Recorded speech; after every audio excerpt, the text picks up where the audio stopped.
move up closer to Chris Froome. Of course, going into the day, he had that 119. He's going to lose some of that. How much, we'll have to wait and see. Yeah, it looked like Pelizzotti was pushing on, where these guys have got 3.5 Ks out. This is Edward Tones, who's offering up as much assistance as he can to Alberto Contador, who's also looking for time.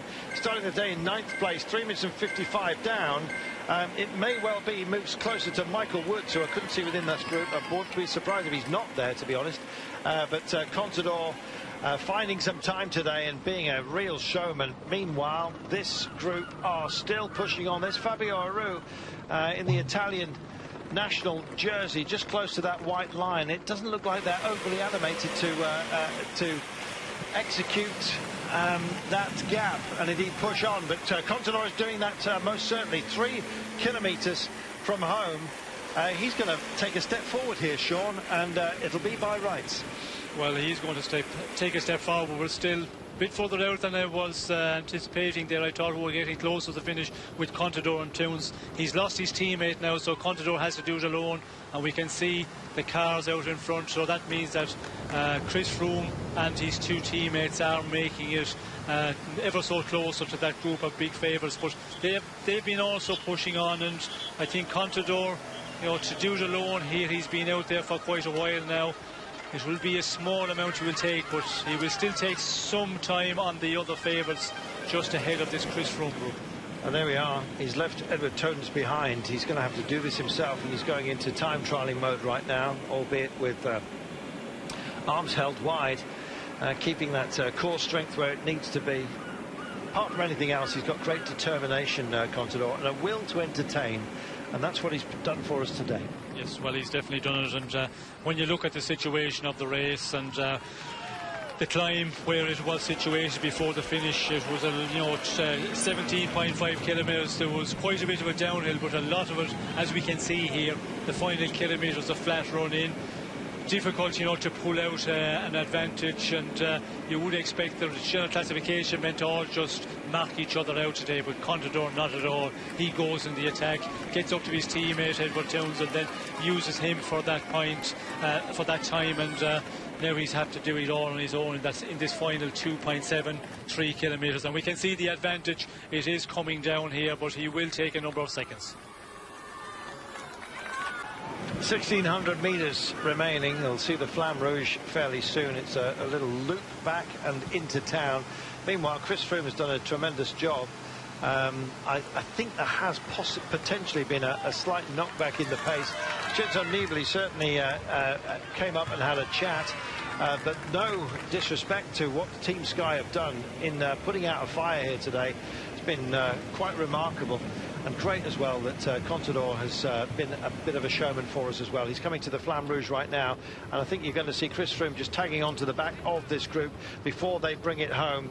Zakarin had a lot to gain as well by the misfortune of Chris Froome, and maybe it's just tired legs, Sean.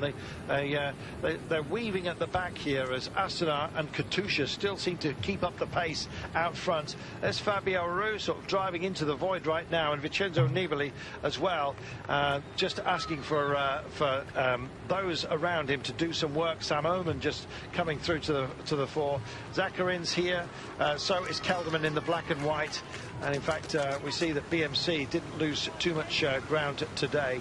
And indeed, the advantage over Chris Froome, a modest one in the end, courtesy of the work that his teammates have done here, Sean. Yes, well, I think his 2 teammates have done an excellent job there. And, you know, Pouls and Nieve, they have been, you know, very important that they were in that group with Chris Froome, because he definitely needed them to limit his losses here, and he's going to lose a bit here. But we can see also the team of Vincenzo Nibali, Franco Pelizzotti. He's been also pushing on the front there. I see him there, he was doing his turn. We could see Zakarin also there coming off the front, so they're all just pushing on a little bit. They haven't totally knocked off their effort, which looked like was the case when we did see Nibali going to the front and talk with some of the other riders. Just listen to the applause for this man. They love him. Contador crosses the line, 7 minutes and 25. We'll see how much of a time gap there is back to what is a determined pursuit group right now. Well, what great work by Lopez it was yesterday, and you can see Chavez embedded within this group as well. No bonus seconds or anything like that to be had, and no gaps between this group either.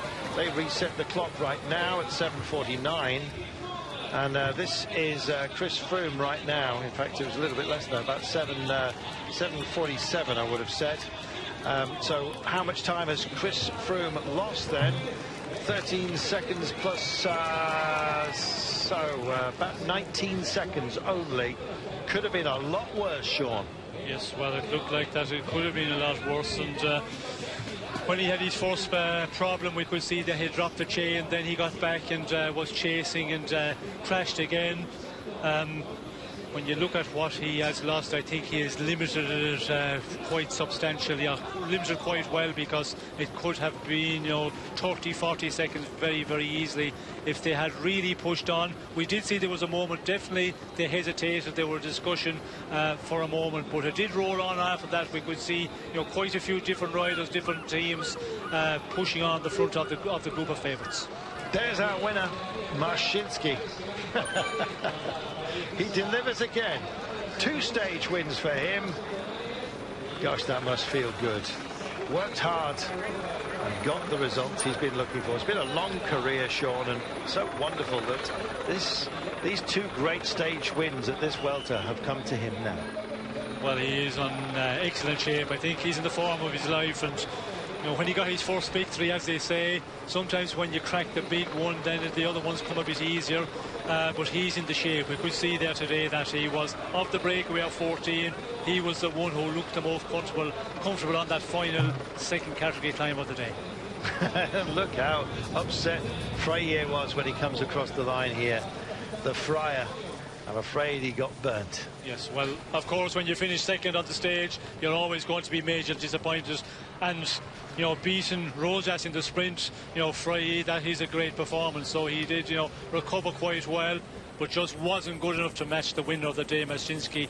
He was by far the strongest on that climb. By a margin of 52 seconds as well. Chapeau, Marcinski. Sean, all hell broke loose on that final climb.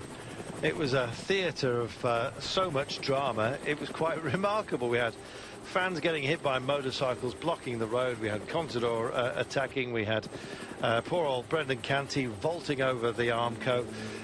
We had Contador maintaining his gap, Froome crashing twice, discussions amongst the main players as to whether they should wait up for him or not. Where on earth do you begin to write those chapters? Yes, and all in within 25 kilometres of finish, of course, and we topped out there at 17.5. That's where most of the problems were for a lot of the riders, and Chris Froome there, losing that 19 or 20 seconds, about that, give 1 or 2. I think he has limited quite well, because at the point where he did puncture, the race was really on. Because of Contador in front, it was really racing back in that group of favourites when he had his problem or crash. Some very brave performances today. We'll have Welter Extra in a few moments' time. We may go and lie down in a darkened room. That one looks absolutely ideal. Back in a moment. What a day on La Vuelta.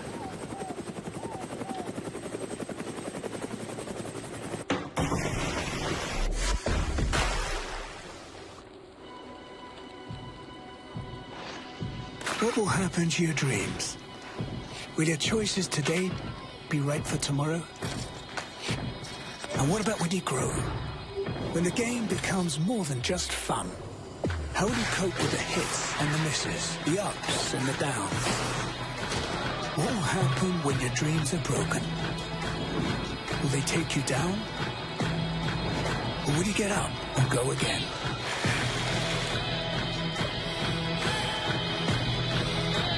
How hard can you push it?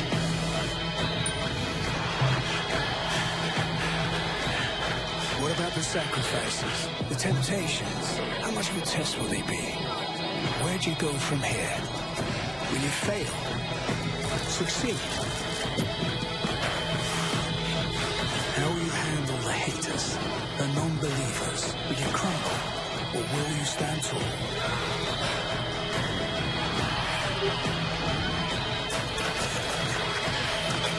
Ask yourself this. What will become of that moment you worked your whole life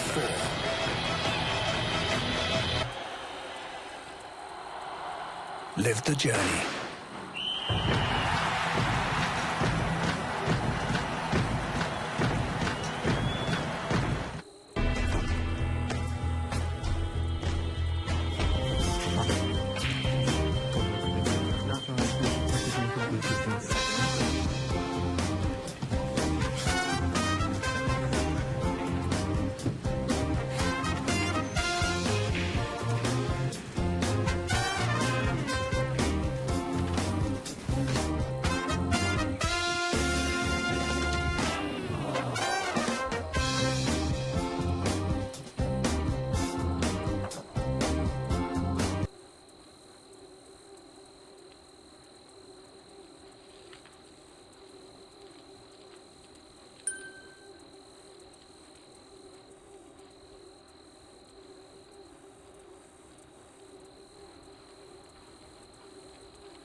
Decided that he was going to push on.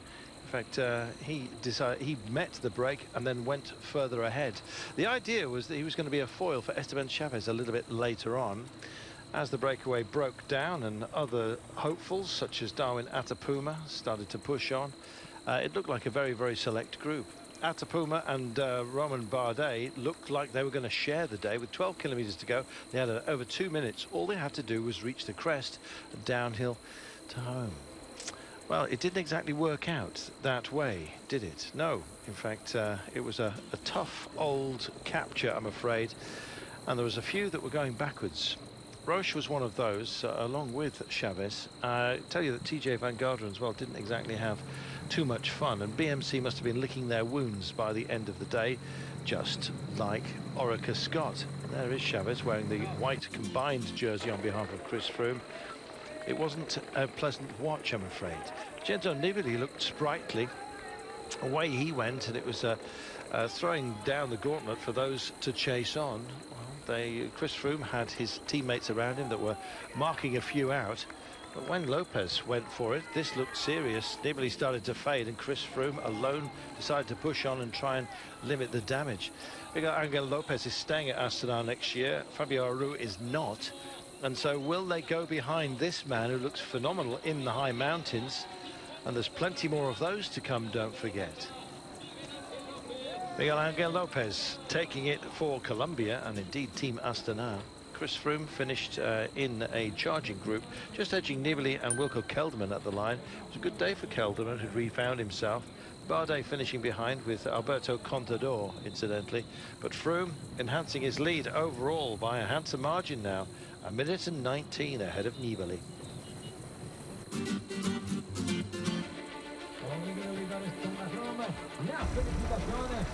Chris Froome still in red. Finished second on the stage yesterday, picked up bonus seconds as well.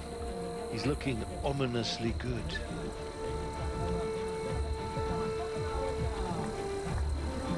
How are you after that stage, and especially because we saw you look in your pockets in the final? We were all worried, it's Froome, maybe a bit of a hunger crisis. No, I was feeling pretty good, pretty in control. I mean, that was a brutal stage, absolutely brutal stage. But to have had the support from the team that I had, and I mean, Frosty in the final was fantastic. Mikel Nieve, just incredible, and yeah, I mean, it was such a selective day on the general classification, and quite big time gaps, time losses for some guys. I was just happy to stay up front, and I mean, congratulations to Lopez for winning. That was a really impressive attack when he went, and I was more focused on Vincenzo Nibali at that point, and just happy to stay up front. Indeed, the edge Nibali at the line to take second place, and with it the 6 seconds bonus. Nibali getting 4 of those, but Froome is on top. These are those nearest to him. As you can see, these are the big favourites, pre-race favourites, and how they stack up. It's been wounding for Orica Scott. Well, as we saw on GC, the big loser on the Queen stage yesterday, a similar climber, Esteban Chavez, 36 seconds behind Chris Froome was how he started the day, unfortunately. But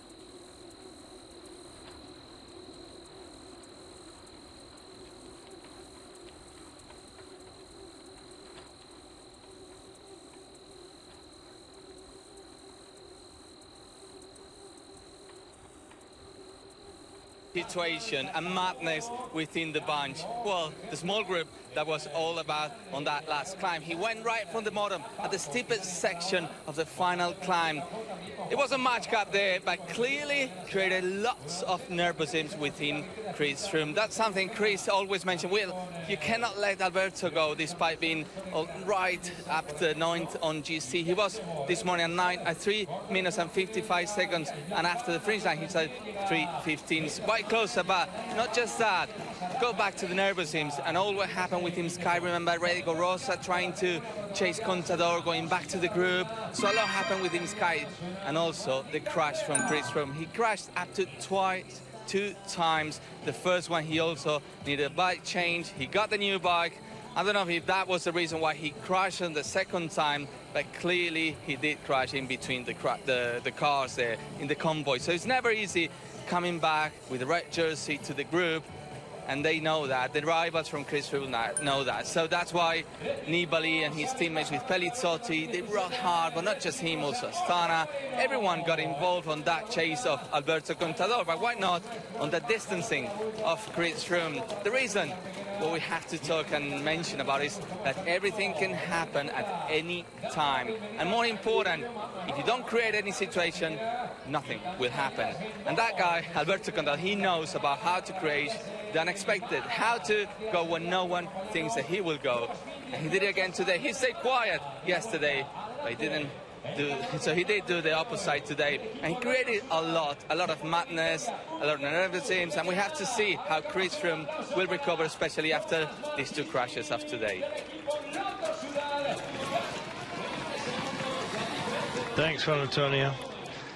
Well, there he is. Recovery was what it was about, and so lucky he didn't injure himself. You can easily do a collarbone on a tumble such as that, but he came in with his team. Mashinsky then takes the day, and by a margin of 52 seconds. Never expected it to be that wide a margin, especially from Freire and Rojas, but they were clearly the class of the break, and in fact got the 1-2-3. But it was, of course, Mashinsky that delivered the goods, and yet another stage win for him. Fabulous. Let's hear from the man himself, shall we?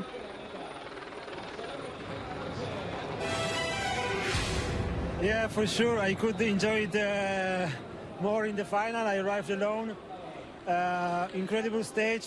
From my first victory, I was keeping my legs good. I was taking easy the last stages, and I want to try again today.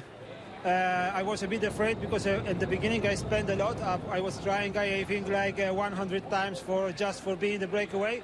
There was again a big fight for making a breakaway.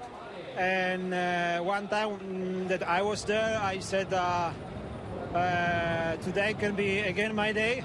I felt good already from the beginning. I was climbing easy.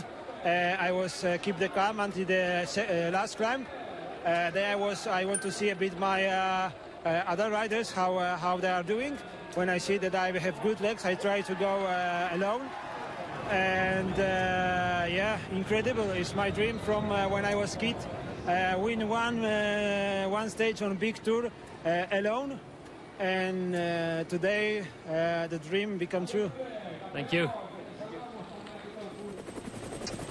Really nice account of the day as well, Sean. He said he tried so often to get into the breakaway, and it was extraordinarily busy before we came to air, wasn't it, in the lumpy terrain? Always very busy. At this point in the race, the riders know that if they can make the breakaway with the right riders, well, then it can go all the way to the finish. And there's so much, you know, so many riders and so many teams want to make the breakaway of the day. So you have to make that effort, first of all, to be there. Well, he's been given a great memento of the stage. Looks like it's been done in Play-Doh here, but he was not playing. He was deadly serious today about the potential to get himself a second stage win, and the late arrivals here witnessing a man who's been on the podium for quite some time. Terrific. We're going to speak to Michael Nieve in a few moments' time. Chris Froome hitting the deck twice, we believe, today. I guess we'll get the heads up on that in a few moments' time. Certainly had a technical, changed the bike, and then had a proper tumble, and it was down to his team to work for him. I always love the way that Chris Froome lays the bike down rather calmly. Great respect for his machinery.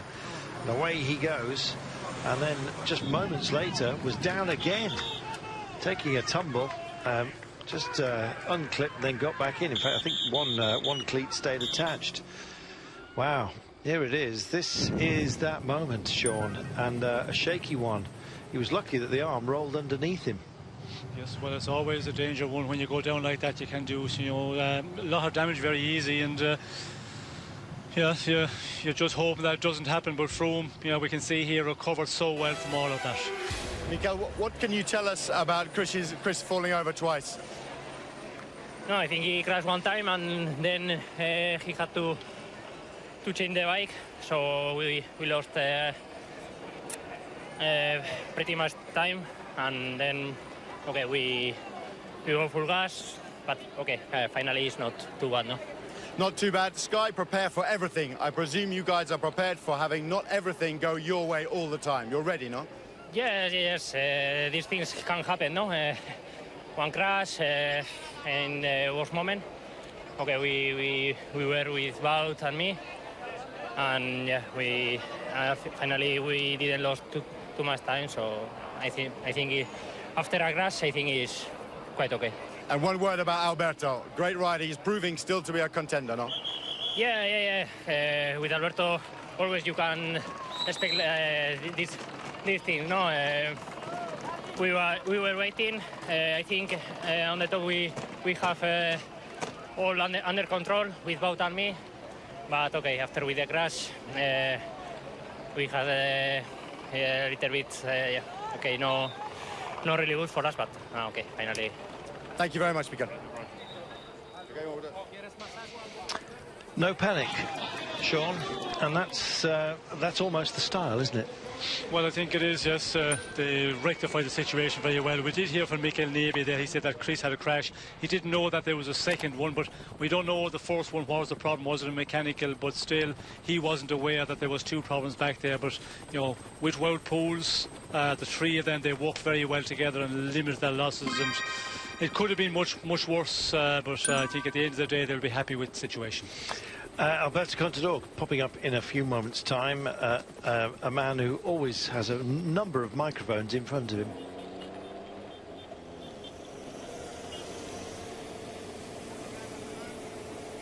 Well, clearly not ready for us, as was predicted, but there we are.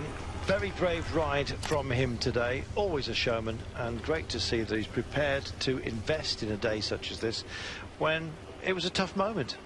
Here he comes.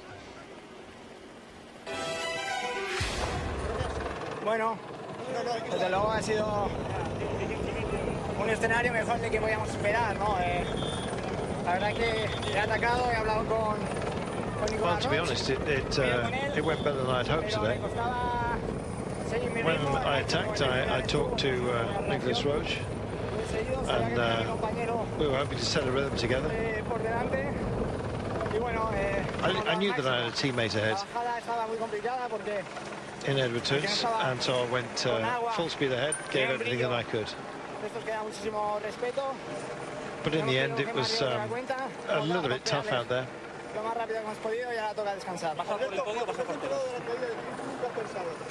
It all got a bit complicated out there. Right now I just need to rest, he says. I'm just going to go day by day. Try my best to enjoy the race, and particularly the fans who've been brilliant. About Froome, well, yeah, he fell, but he didn't lose much time. He's been a great rider, a very strong rider to come back this way. So Contador acknowledging the efforts that Froome made, and also just maintaining his byline. It seems that he's here to have fun in his last Grand Tour. Can't describe today as fun, Sean, but it was great for us to watch.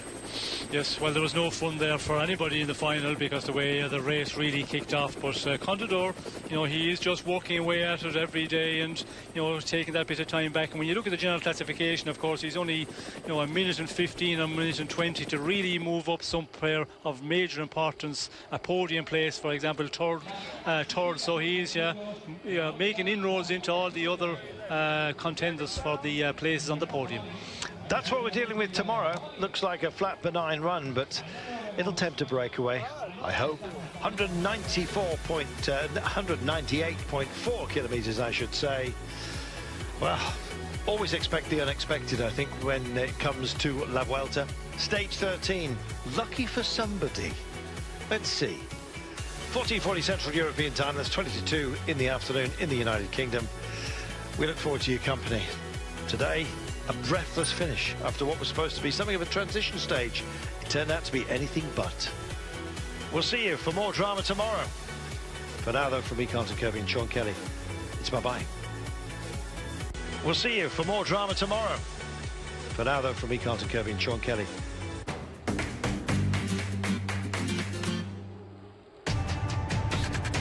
CA Technologies, official partner of Eurosport cycling coverage. A-Bus Game Changer, aerodynamics redefined.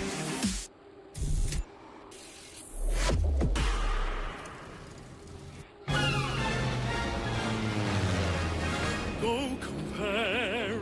Find your perfect deal from many, or they don't make a single penny. I wouldn't recommend you look elsewhere. Go compare. If money's tight, who'll see you right? That's Go Compare. Their unbiased information could see billions cross the nation. Proudly independent, free and fair. Do you have thinning or fine hair? Mane is a perfect answer for men and women. Mane is a simple-to-use spray that gives hair a thicker, natural appearance.